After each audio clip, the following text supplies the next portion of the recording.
The Battle of Saratoga is remembered as the moment when the American Revolution changed forever, a turning point when an untrained, struggling group of colonial rebels proved they could stand against the strongest military power in the world.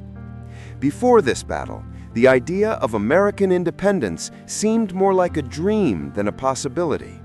The colonies were divided, resources were scarce, and the British Army was confident that one well-executed campaign could strangle the rebellion at its root.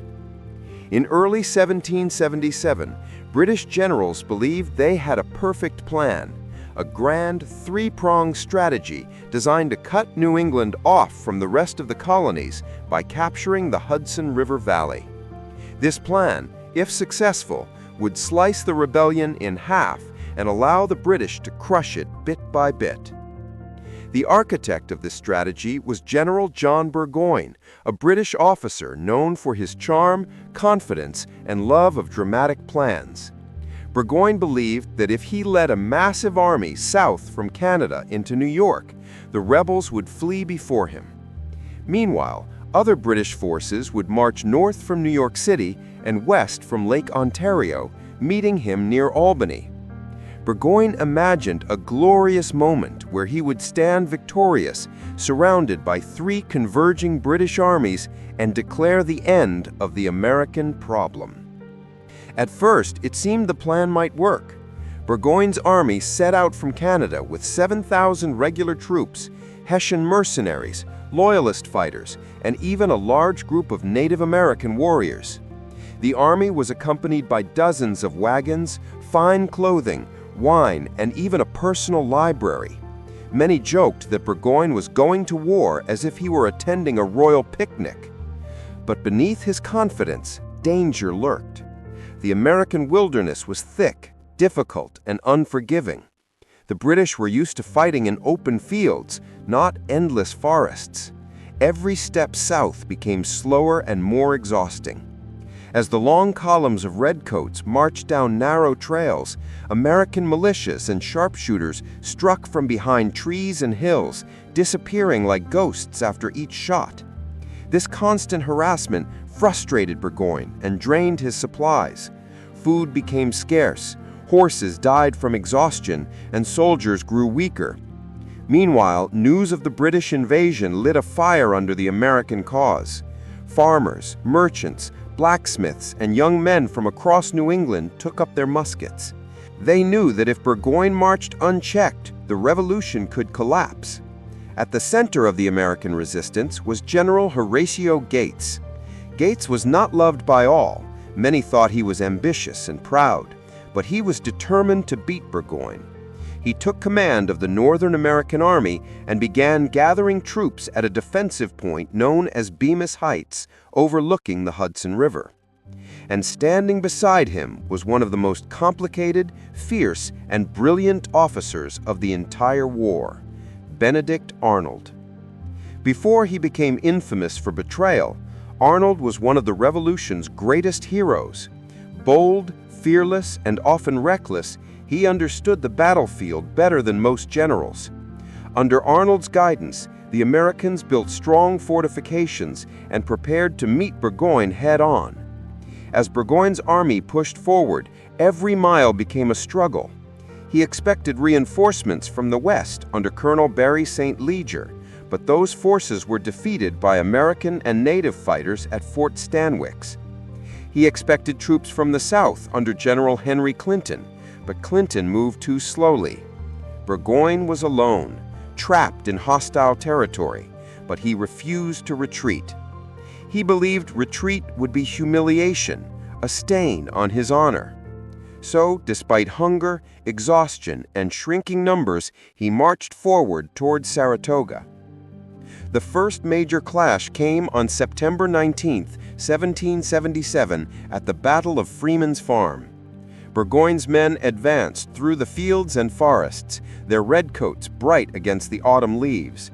The Americans, led by Daniel Morgan's riflemen and supported by Benedict Arnold, launched sudden and fierce attacks. Morgan's sharpshooters were deadly accurate and targeted British officers, causing confusion in the ranks. Arnold rode through the battle like a man possessed, shouting orders, rallying the troops, and pushing for aggressive assaults. Gates, cautious by nature, preferred a defensive approach, and the two clashed bitterly. Despite the courage of the American fighters, the British managed to hold the field by the end of the day, but the victory cost them dearly. Their casualties were high, and they gained almost nothing. The Americans, meanwhile, grew stronger as more volunteers arrived daily. Burgoyne waited, hoping for reinforcements, but none came. His men were starving, their uniforms torn, their spirits fading. Horses died in the fields, and every day the forest closed in tighter. Morale was sinking fast. By early October, Burgoyne knew he needed a decisive victory or his army would collapse. He ordered a desperate attack on the American defenses at Bemis Heights. On October 7, 1777, the second battle began. Burgoyne's weakened army moved forward, but they were quickly overwhelmed by the Americans, who now outnumbered them heavily. Once again, Benedict Arnold played a crucial role, though he clashed violently with Gates before rushing onto the battlefield without permission. Arnold charged into the fight like a man possessed, shouting orders, rallying the troops, and pushing for aggressive assaults. Gates retreated to Saratoga, exhausted and surrounded. They were cut off from supplies and hopelessly outnumbered. Burgoyne held a council with his officers and faced a hard truth. Honor or not, his army could not continue. With winter approaching and no reinforcements in sight, he had only one choice: surrender. On October 17, 1777, General Burgoyne formally surrendered his entire army to General Gates. Over 5,000 British and Hessian soldiers laid down their arms. It was one of the most humiliating defeats in British military history. The news spread like lightning across the colonies, bringing new energy to the revolution. For the first time, Americans felt real hope, not just determination, but belief that they could win. But the impact of Saratoga reached far beyond America. In Europe, the victory shocked the great powers. France, long watching the rebellion from a distance, realized the Americans might actually succeed. With the British defeated so decisively, France agreed to openly support the United States with troops, weapons, money, and naval power. This was monumental. Without French help, the revolution might have failed. With it, victory became possible. Saratoga convinced European powers to take the Americans seriously, and it transformed the war from a colonial rebellion into a global conflict. The British suddenly faced not just American rebels, but the combined strength of France, Spain, and the Netherlands. Saratoga changed the entire direction of the war. Yet the battle also left behind complex legacies.